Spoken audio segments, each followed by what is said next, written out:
Geography मतलब भूगोल। यह वर्ड दिया था यूनान के इरेटोस्थनीज ने, जिनकी किताब जियोग्राफिका से जियोग्राफी शब्द लिया गया था और जियोग्राफी का अर्थ होता है पृथ्वी का वर्णन।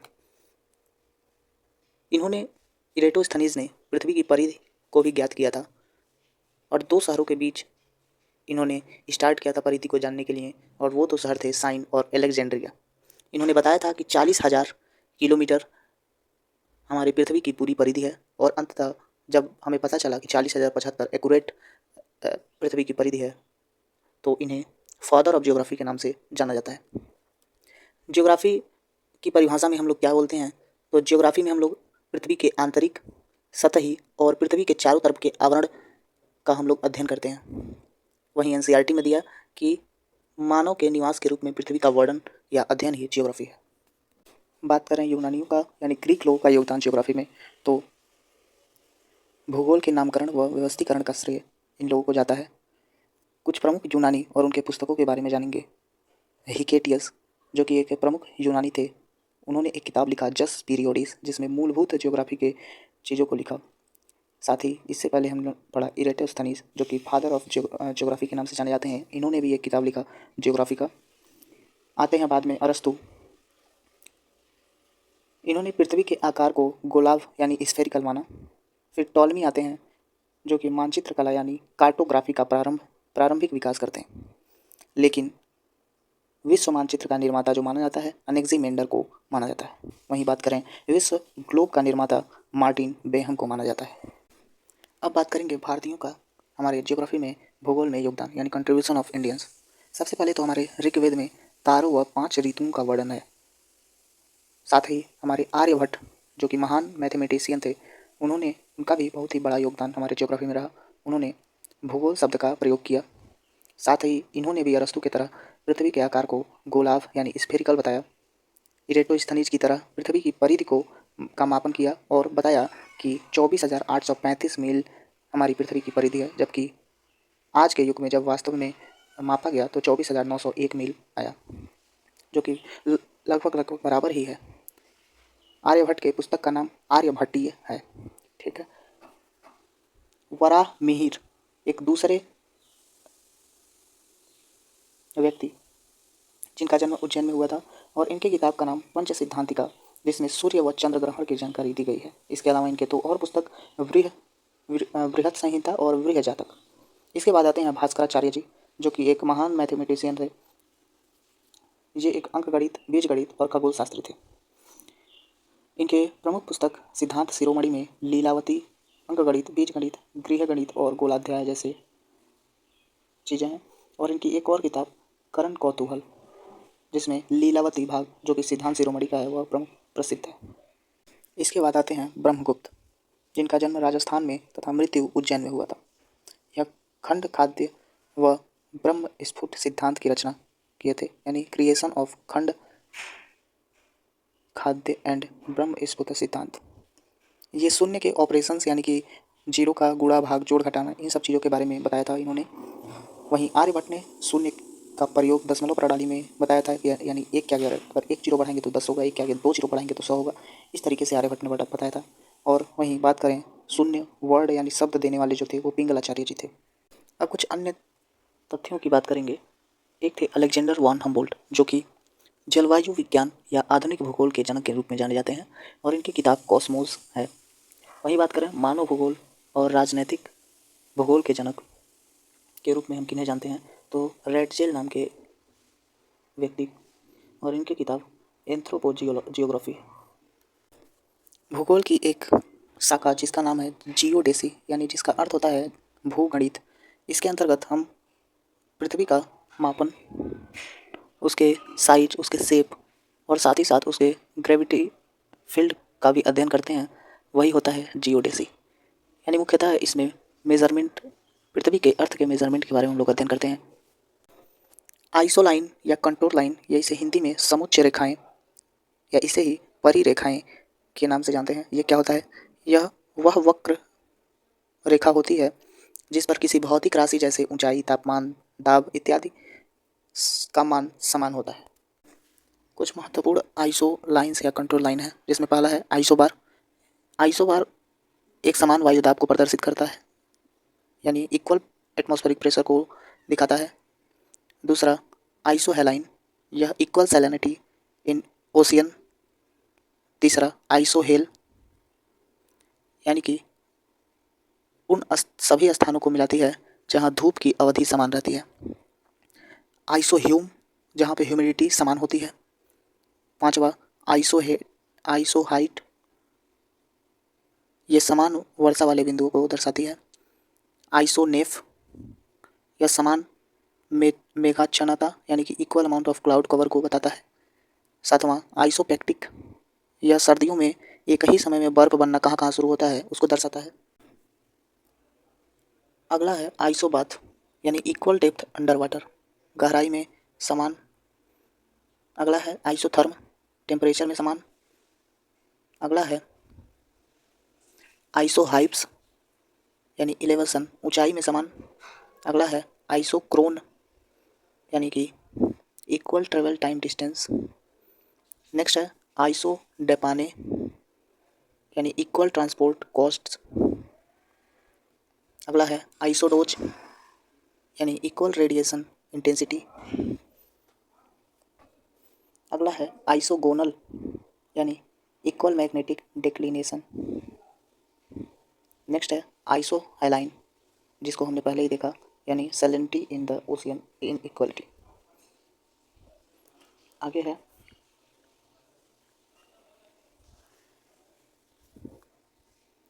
आइसोनेफ, यानी कि क्लाउडीनेस में इक्वल, इसको भी हमने पहले पीछे देख लिया। नेक्स्ट है आइसोपैच, यानी थिकनेस में इक्वल। नेक्स्ट है आइसोफॉट, इल्यूमिनेंस में इक्वलिटी। नेक्स्ट है आइसोग्राम, यानी कि interchangeable with isoline. Isopleth, connects points of equal value across areas frequently based on ratios and rates. Isometric line, specific singular value lines, in example elevation. बात करेंगे अब universe की। Universe का study हम cosmology नाम से जानते हैं। हमारे यूनिवर्स में सबसे सूक्ष्मतम कण परमाणु है। परमाणु के भी अंदर इलेक्ट्रॉन, प्रोटॉन और न्यूट्रॉन है, और इससे भी छोटा कण खोजा जा रहा है, जिसे गॉड पार्टिकल के नाम से यानी हिग्स बोसन के नाम से जानेंगे। बात करें हमारे यूनिवर्स की, तो हम हमारे यूनिवर्स में कहाँ पे हैं। यूनिवर्स से छोटा जो यूनिट है वो है सुपर क्लस्टर, जो कि आकाश गंगाओं का समूह होता है। इसके नीचे आता है ग्रुप, जिसमें 4 से 10 आकाश गंगाएँ होती हैं, गैलेक्सीज होती हैं। इससे नीचे आता है एक गैलेक्सी। इससे नीचे आता है एक गैलेक्सी में समाहित 100 अरब तारे। इससे नीचे आता है हर एक तारे का अपना एक सौर मंडल। इससे नीचे आता है उस सौर मंडल में उपस्थित ग्रह, और उसी एक ग्रह पृथ्वी पर हम लोग हैं। तो हमारे जो ग्रह का नाम है वह है पृथ्वी। वहीं बात करें, हमारे तारे का नाम है सूर्य। हमारी गैलेक्सी का नाम है मिल्की वे, जिसे मंदाकिनी के नाम से जानते हैं। हमारे ग्रुप का नाम है लोकल ग्रुप। हमारे सुपर क्लस्टर का नाम है विनगो, और यही है हमारे यूनिवर्स में। अब बात करें, अगर हमारे ब्रह्मांड में मापन की आवश्यकता पड़े तो हमारे ब्रह्मांड में दूरी मापने की इकाइयाँ कौन कौन हैं, जिसमें सबसे पहला है एस्ट्रोनॉमिकल यूनिट, यानी खगोलीय इकाई। इसके एक एयू में, एक एस्ट्रोनॉमिकल यूनिट में लगभग 15 करोड़ किलोमीटर होते हैं, यानी कि हमारी पृथ्वी से सूर्य तक की दूरी को एक एस्ट्रोनॉमिकल यूनिट बोलते हैं। इसके बाद आता है एक लाइट ईयर, यानी एक प्रकाश वर्ष। इसका मतलब होता है कि प्रकाश द्वारा एक साल में चली गई कुल दूरी, ये कितना होता है, एक प्रकाश वर्ष बराबर 9.46 इंटू 10⁻12 किलोमीटर। अगर बात करें मीटर की तो 9.46 इंटू 10⁻15 मीटर हो जाएगा। नेक्स्ट है सबसे बड़ा मापन इकाई दूरी का हमारे ब्रह्मांड में, तो पारसेक। एक पारसेक में 3.26 लाइट ईयर होते हैं, और वहीं मीटर में बात करें तो 3.08 इंटू 10⁻16 मीटर। अब ब्रह्मांड को लेके कुछ व्यक्तियों ने अपनी अपनी अवधारणाएं दी, जिसमें पहला है टॉलमी का, जो कि भू केंद्रित अवधारणा है। इसमें उन्होंने बताया कि हमारी पृथ्वी हमारे सौरमंडल के केंद्र में है और सूर्य उसके चारों तरफ चक्कर लगाता है। जो कि गलत था। इसके बाद हमारे भारत के एक व्यक्ति वराह मिहिर, जिनकी चर्चा हम पीछे कर चुके हैं, जिनकी एक प्रसिद्ध पुस्तक पंच सिद्धांतिका थी और उसमें उन्होंने चंद्र ग्रहण और सूर्य ग्रहण की चर्चा किए थे। तो उन्होंने यह बताया कि सूर्य जो है वह हमारे केंद्र में है और सारे ग्रह, हमारी पृथ्वी भी उस सूर्य का चक्कर लगाती है। इसके बाद एक पोलैंड के व्यक्ति आए और उनका नाम निकोलस कापरनिकस था। उन्होंने भी यही बात बोला कि सूर्य ब्रह्मांड के केंद्र में है और पृथ्वी उसके चारों तरफ, साथ ही बहुत सारे जो भी ग्रह हैं वो सूर्य के चारों तरफ चक्कर लगा रहे हैं, और इसे उन्होंने सूर्य केंद्रित सिद्धांत कहा। साथ ही इन्होंने यह भी बताया कि पृथ्वी जो है वह दो प्रकार की गति करती है। एक दैनिक जो अपने ही अक्ष पे घूमती है, जिसे परिभ्रमण को बोलते हैं, और एक और गति जो वार्षिक गति है, एनुअल मोशन, जिसे परिक्रमण बोलते हैं, जो अपनी कक्षा में के चारों तरफ चक्कर लगाती है। इसलिए इन्हें हमारे आधुनिक खगोल विज्ञान का जनक बताया जाता है। इनके बाद आते हैं केपलर साहब। इन्होंने ग्रहों की गति से संबंधित 3 नियम दिए जिन्हें हम फिजिक्स में अध्ययन करते हैं, जिसमें से एक है कि पृथ्वी सूर्य के चारों तरफ एक दीर्घवृत्ताकार कक्ष में चक्कर लगाती है, यानी एलिप्टिकल पाथ पर। इसके बाद आते हैं हमारे एडविन हबल साहब। इन्होंने यह बताया कि हमारा जो ब्रह्मांड है, हमारा जो यूनिवर्स है, हर एक सेकेंड इसका विस्तार हो रहा है। इन्होंने ही रेड शिफ्ट और ब्लू शिफ्ट के बारे में बताया। रेड शिफ्ट तब होता है जब कोई आकाशगंगा हमसे दूर जाती है, और ब्लू शिफ्ट जब वो पास आती है। और इन्हीं के नाम पर नासा ने एक माइक्रोस्कोप बनाया, टेलीस्कोप बनाया सॉरी, जिसका नाम हबल टेलीस्कोप। बात करें यूनिवर्स से, हमारे ब्रह्मांड से रिलेटेड कुछ सिद्धांत के, जिसमें पहला सबसे विख्यात सिद्धांत महाविस्फोटक सिद्धांत, जिसे हम लोग बिग बैंग थ्योरी के नाम से जानते हैं, और इसका एक अन्य नाम विस्तारित ब्रह्मांड परिकल्पना यानी एक्सपेंडिंग यूनिवर्स हाइपोथेसिस है। इसको प्रतिपादित यानी प्रोपाउंडर जो इसके हैं वो हैं बेल्जियम के खगोल शास्त्री जॉर्ज लेमेंत्रे। जो इसका बिग बैंग थ्योरी नाम पड़ा, वो नाम देने वाले फ्रेड हॉयल थे। और यह सिद्धांत यह बोलता है कि जो इस समय का ब्रह्मांड है वह एक समय पे कब 13.7 अरब साल पहले एक सिंगुलरिटी में, एक पॉइंट जितने सिंगुलरिटी में था, इतना सूक्ष्म और अत्यंत घनत्व तापमान वाला एक एकांकी परमाणु के रूप में था। और साथ ही जब इसका विस्फोट हुआ तो यह पूरा विस्तार ये एक यूनिवर्स में बदल गया, और आज भी इसका एक्सपेंड होना जारी है। बात करें महाविस्फोटक सिद्धांत के साक्ष्य की, एविडेंसेस की, तो जिसमें पहला है आकाशगंगाओं के मध्य लगातार दूरी जो बढ़ रही है। दूसरा है कि जो रेड शिफ्ट के बारे में एडविन हबल ने बताया था वो। और तीसरा है कॉस्मिक माइक्रोवेव रेडिएशन यानी CMB, जिसकी खोज आर्नो पेंजियस और रॉबर्ट विल्सन ने किया था।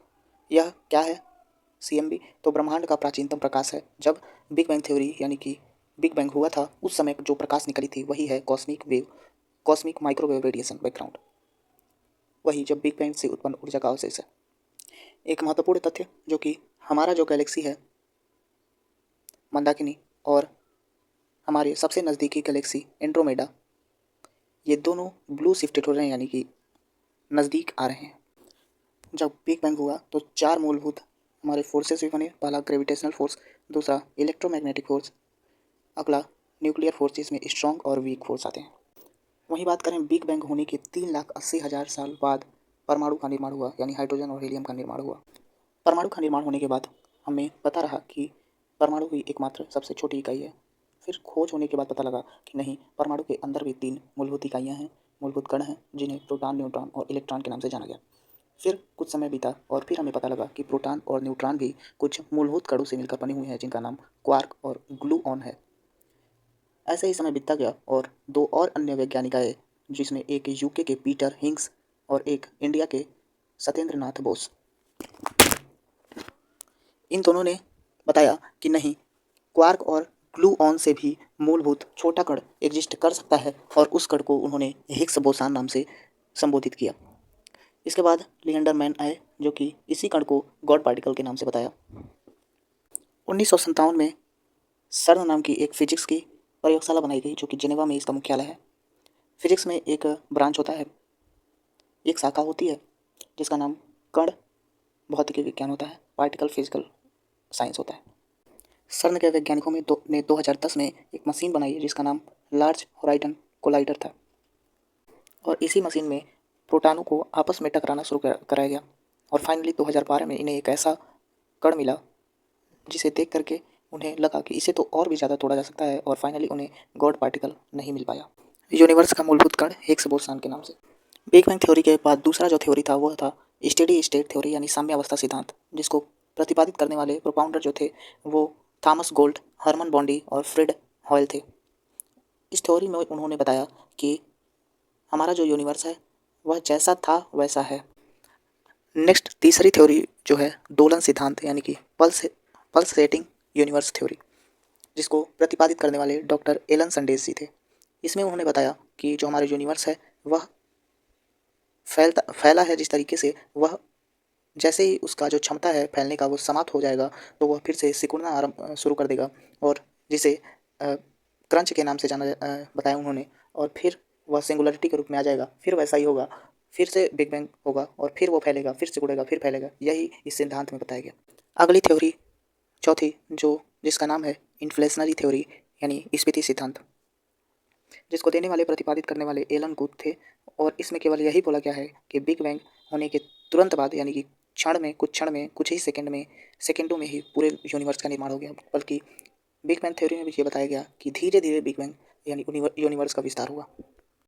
जो हमारा सूर्य है वह हमारे दुग्ध मेखला यानी हमारे गैलेक्सी मिल्की वे के सेंटर से 25,000 लाइट ईयर डिस्टेंस पे है। जो हमारा दुग्ध मेखला है वह 80% सर्पिलाकार, 17% एलिप्टिकल और 3% इरेगुलर है। नेबुला जो कि गैस और डस्ट पार्टिकल का प्रकाशीय स्वरूप है हमारे ब्रह्मांड में, जिसे तारों का नर्सरी बोला जाता है। यहीं से तारों का जन्म होता है। और ओरियन नेबुला एक है जो कि हमारे ब्रह्मांड का सबसे चमकदार नेबुला है। दो महत्वपूर्ण नाभिकीय अभिक्रियाएं, जिसमें पहला है नाभिकीय विखंडन जिसे न्यूक्लियर फिजन के नाम से जानते हैं, और इसका प्रयोग हम लोग नाभिकीय संयंत्र यानी कि विद्युत निर्माण में भी इसका प्रयोग किया जाता है। इसमें एक बड़े नाभिक को दो छोटे छोटे या दो से ज़्यादा छोटे नाभिकों में तोड़ दिया जाता है और इससे ऊर्जा निर्माण होती है और जिसे हम विद्युत ऊर्जा के रूप में प्रयोग करते हैं। वहीं दूसरी तरफ जो दूसरा न्यूक्लियर अभिक्रिया है, रिएक्शन है, वो दूसरा है नाभिकीय संलयन यानी न्यूक्लियर फ्यूजन। इसमें दो या दो से अधिक छोटे नाभिक मिलकर के एक बड़े नाभिक का निर्माण करते हैं और इसमें न्यूक्लियर फ्यूजन से ज़्यादा ऊर्जा बनती है। यह प्रक्रिया सूर्य के अंदर होता है और इसे हम लोग पृथ्वी पर नहीं कर सकते क्योंकि इसके लिए बहुत ज़्यादा टेम्परेचर की आवश्यकता होती है और टेम्परेचर तो हम लोग बना लेंगे लेकिन उसे कंट्रोल नहीं कर पाएंगे। एटम बम में भी नाभिकीय विखंडन होता है, परमाणु दो से ज़्यादा परमाणुओं में टूटते हैं। बात करें तारा क्या होता है, स्टार क्या होता है, तो वह खगोलीय पिंड जिसमें अत्यंत द्रव्यमान और खुद का प्रकाश होता है वही तारा होता है। अगर हम इसे सूर्य अपने सौरमंडल के तारे से समझें सूर्य से, तो इसके पास भी हमारा खुद का प्रकाश होता है यानी दीप्त है। और साथ ही साथ हमारे सौरमंडल का 99.86% द्रव्यमान जो है सूर्य में ही समाहित है और इसका इंपॉर्टेंस हमें यह मिलता है कि इससे जो भी ग्रह, नक्षत्र और जो भी खगोलीय पिंड हैं वह इससे जुड़े हुए हैं।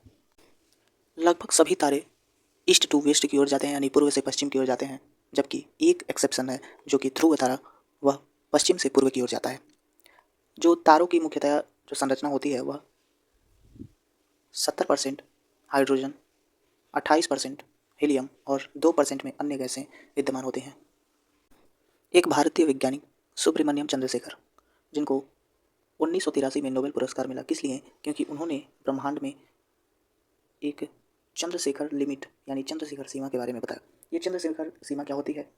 एक चंद्रशेखर सीमा बराबर होता है 1.44 सोलर मास यानी सौर द्रव्यमान। उन्होंने बताया कि जब किसी भी तारे का द्रव्यमान एक चंद्रशेखर लिमिट से कम होगा यानी 1.44 सोलर मास से कम होगा तो वह तारा वाइट ड्वार्फ बनेगा। हमारा सूर्य भी इसी में है और इसलिए इसका भी अंत होगा तो ये भी वाइट ड्वार्फ यानी श्वेत वामन बनेगा। वहीं बात करें जो तारे हमारे सूर्य से 1.44 सोलर मास ज़्यादा होंगे वह दो चीज़ें बन सकते हैं। पहला न्यूट्रॉन स्टार और दूसरा ब्लैक होल। न्यूट्रॉन स्टार कब बनेंगे? जब उनका मास जो होगा वह 1.44 सोलर मास से लेके 3 सोलर मास तक होगा, तब वह न्यूट्रॉन स्टार बनेंगे। और वहीं अगर 3 सोलर मास से ज़्यादा उनका द्रव्यमान है तो वह ब्लैक होल बनेंगे। अब बात करेंगे कि तारे का स्टेप बाय स्टेप मृत्यु यानी कि डेथ कब कैसे होता है। तो सबसे पहले जानेंगे कि जो भी तारा 1.44 सोलर मास से कम है उसके डेथ के बारे में जानेंगे। तो सबसे पहले नेबुला से पहले प्रोटो स्टार बनेगा, फिर उसके बाद तारा बनेगा। अब तारे का एक निश्चित समय होता है। अगर हम सूर्य का माने तो सूर्य का जो निश्चित आयु है वह 10 बिलियन वर्ष का है। तो अभी तक उसका लगभग 4.5 बिलियन ईयर कंप्लीट हो चुके हैं या 5 बिलियन ईयर कंप्लीट हो चुके हैं। और बात करें कैसे उसका मृत्यु होगा, तो तारा जो होता है जैसे सूर्य है उसमें नाभिकीय संलयन होता है और यह हाइड्रोजन की उपस्थिति में ही होता है। और एक समय पे तारे में सभी हाइड्रोजन समाप्त हो जाएंगे, जिससे क्या होगा, नाभिकीय संलयन समाप्त हो जाएगा। और सभी तारे में एक कोर होता है जिसमें ग्रेविटेशनल फोर्स जो होता है बहुत ही एक्सट्रीम लेवल का होता है और यह जो फोर्स है इसको बैलेंस करके रखता है नाभिकीय संलयन। जैसे ही हाइड्रोजन और नाभिकीय संलयन बंद होगा यह फोर्स एक्टिवेट हो जाएगा और सभी चीज़ों को अपने अंदर समाहित कर लेगा और इस तरीके से तारे का अंत हो जाएगा। इसके बाद जो तारे से जो अगला स्टेप होगा वो रेड जाइंट होगा। तारा पूरा लाल हो जाएगा। कोर में सभी चीज़ों को समाहित करने के बाद इसका जो डेंसिटी होगा बहुत ही ज़्यादा हो जाएगा। फिर एक समय बाद ये विस्फोट हो जाएगा, जिस स्टेज को हम लोग नोवा बोलेंगे। उसके बाद जो स्टेज आएगा वह वाइट ड्वार्फ होगा, श्वेत वामन। और श्वेत वामन की स्थिति तब तक ही बनी रहेगी जब तक कि इसमें बची खुची जो लाइट होगी वह बची होगी। और ठीक इसके बाद जो लास्ट स्टेज आएगा वह ब्लैक ड्वार्फ होगा। अब बात करेंगे दूसरी ओर जिन तारों का जो द्रव्यमान है वह चंद्रशेखर लिमिट से ज़्यादा है, यानी 1.44 सोलर मास से ज़्यादा है। तो उसमें क्या है कि ये भी उसी तरीके से बनेगा। सबसे पहले सेलेस्टियल क्लाउड से प्रोटोसन बनेगा, फिर प्रोटोसन में न्यूक्लियर फ्यूज़न होगा, संलयन होगा और फिर तारा बनेगा। तारा बनने के बाद क्या होगा कि जाहिर सी बात है इसका द्रव्यमान ज़्यादा है तो इसमें ग्रेविटेशनल फोर्स भी ज़्यादा होगा। तो जैसे ही संलयन बंद होगा तो ये ज़्यादा चीज़ों को अपने अंदर समाहित करेगा। ठीक है, तो इसे नाम दिया जाएगा नेक्स्ट स्टेप जो होगा इसका रेड सुपर जाइंट। ठीक है, इसके बाद जो आएगा स्टेज वो होगा सुपरनोवा। और इसके बाद या तो न्यूट्रॉन स्टार बनेगा। न्यूट्रॉन स्टार कब बनेगा, जब 1.44 से 3 सोलर मास द्रव्यमान होगा इसका, तब ये न्यूट्रॉन स्टार बनेगा। वहीं जब 3 सोलर मास से ज़्यादा द्रव्यमान होगा किसी तारे का तो वह ब्लैक होल बन जाएगा। न्यूट्रॉन स्टार जो होता है वह जब तेज़ी से घूमना स्टार्ट करता है तो उसे ही पल्सर बोलते हैं। न्यूट्रॉन स्टार का डेंसिटी और मास जो होता है बहुत ही एक्सट्रीम लेवल का होता है। ऐसा बोला जाता है कि न्यूट्रॉन स्टार का एक चम्मच उठाने पर उसका जो घनत्व होगा वो माउंट एवरेस्ट से भी ज़्यादा होगा। इसे लाइट हाउस ऑफ यूनिवर्स भी बोला जाता है। क्यों? क्योंकि ये जब घूमता है तो इसमें से लाइटें भी निकलती हैं। बात करेंगे तारामंडल की, यानी कॉन्स्टेलेशन की। तो अभी तक का ज्ञात हमारे पूरे ब्रह्मांड में 88 तारामंडल हैं, जिसमें सबसे बड़ा तारामंडल हाइड्रा और सबसे छोटा कर्ब्स है। बात करें विख्यात तारामंडलों की, जिसमें सप्तऋषि जिसे इंग्लिश में अर्सा मेजर कहते हैं, दूसरा लघु सप्तऋषि जिसे अर्सा माइनर बोलते हैं, और ध्रुव तारा पोलर स्टार जो है वह लघु सप्तऋषि यानी अर्सा मेजर माइनर में ही है। जो तारामंडल होता है वह होता क्या है, तो बता दें आपको कि पृथ्वी से देखने वाला तारों का विशेष समूह जिसकी एक विशिष्ट आकृति होती है उसे ही तारामंडल कहते हैं। एक तारामंडल जो शीत ऋतु के समय दिखाई पड़ता है जिसका नाम ओरियन है, और हमने इसे पीछे जाना कि ओरियन जो तारामंडल है वह शीत ऋतु में दिखाई देता है, जिसे हिंदी में मृडा बोलते हैं। कुछ प्रमुख तारे जैसे ध्रुव तारा, इसकी बात हमने किया, तो ये लघु सप्तऋषि तारामंडल का तारा है और यह उत्तरी ध्रुव के 90 डिग्री पर स्थित है। इसीलिए इसे प्राचीन काल में दिशा निर्धारण के लिए प्रयोग किया जाता था। बात करें दूसरे स्टार की, जो कि है डॉग स्टार, जिसे साइरस के नाम से जानते हैं। यह सूर्य से 2 गुना द्रव्यमान में है और सूर्य से 20 गुना ज़्यादा चमकदार है। पृथ्वी से 9 प्रकाश वर्ष दूर है। डॉग स्टार या साइरस ए पृथ्वी के रात्रि आकाश का सबसे चमकीला तारा है। ठीक है, बात करें प्रॉक्सिमा सेंचुरी, तो यह हमारे सौरमंडल के सबसे करीबी तारा है और इसका ग्रह प्रॉक्सिमा 83 है। बात करेंगे ब्लैक होल की, कृष्ण नक्षत्र की, तो यह बहुत ही ज़्यादा डेंसिटी वाला तारे के ख़त्म होने के मृत्यु के बाद निर्मित होता है। यह इतना ज़्यादा डेंस और इतना ज़्यादा इसमें ग्रेविटी पाई जाती है और कि इससे बाहर जो है प्रकाश भी नहीं निकल पाता है। इसकी एस्केप वेलोसिटी लाइट के वेलोसिटी से भी ज़्यादा है। ब्लैक होल का कंसेप्ट आइंस्टीन ने दिया था, जबकि ब्लैक होल नाम का जो वर्ड है वह व्हीलर नाम के साइंटिस्ट ने दिया था। इवेंट होराइजन, यह ब्लैक होल के बाहर की वह सीमा है जहाँ से प्रकाश भी बाहर नहीं आता। बात करें ब्लैक होल के प्रकार की, तो यह मुख्यतः 2 प्रकार का होता है। पहला स्टेलर ब्लैक होल, जो कि हमने पीछे पढ़ा कि जिन भी तारों का द्रव्यमान 3 सोलर मास से ज़्यादा होता है वह ब्लैक होल बनते हैं, तो उन्हीं ब्लैक होल को स्टेलर ब्लैक होल बोला जाता है। दूसरा ब्लैक होल है सुपर मैसिव ब्लैक होल। जब 2 या 2 से अधिक ब्लैक होल एक में समाहित हो जाएंगे, जुड़ जाएंगे, वही होगा सुपर मैसिव ब्लैक होल। कुछ समय बाद हमारे वैज्ञानिकों ने इवेंट होराइजन टेलीस्कोप बनाया और वो खोजना प्रारंभ किए कि कहाँ कहाँ पर ब्लैक होल है जहाँ तक हम लोग देख सकते हैं। तो उन्हें पता लगा कि हमारी दुग्ध मेखला जो कि हमारी आकाशगंगा है, मंदाकिनी के केंद्र में भी एक ब्लैक होल है जिसे उन्होंने नाम दिया SGRA, और यह हमारी पृथ्वी से 27,000 लाइट ईयर है। इसके बाद एक और दूसरा ब्लैक होल इन्हें पता लगा जो कि हमसे 55 मिलियन लाइट ईयर के डिस्टेंस पे है, और उसका नाम यह दूसरे आकाशगंगा में है। यहाँ तक वीडियो कंप्लीट करने के लिए बहुत बहुत धन्यवाद और बहुत बहुत शुभकामनाएं कि आप यहाँ तक की चीज़ें अच्छी तरीके से समझ पाएँ। आगे की जानकारी के लिए बने रहें हमारे साथ, और अगले वीडियो में हम इसके आगे के बातों को जानेंगे और कोशिश करेंगे कि ब्रह्मांड को वहीं पे समाप्त कर दें। धन्यवाद।